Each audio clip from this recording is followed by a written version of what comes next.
In this guide, I'm going to show you how to fix SIM failure on iPhone. This is Aiden from JustPause, and before we get into this guide, make sure to like the video and subscribe to the channel with all notifications on. It really does help with the channel, and it lets us know that you want more content like this, so we greatly appreciate it. If at any point throughout this guide you did have any questions, just ask them down in the comment section below, and we can help you out further. I'm going to be doing my best to reply to every single comment down there.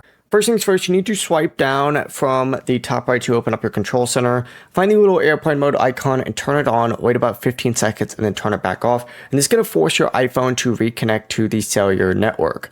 Also, go ahead and restart your iPhone to check whether the SIM error disappears. And then connect to Wi-Fi by just going to Settings and then scrolling down to General and then hit About. Wait for the screen for a few seconds. And if a carrier settings update appears, go ahead and install it. If you use a physical SIM, make sure you turn off the iPhone, remove the SIM card, check that it's not damaged or dirty, and then place it securely back into the tray. And if the SIM is damaged or it doesn't fit correctly, contact your carrier for a replacement.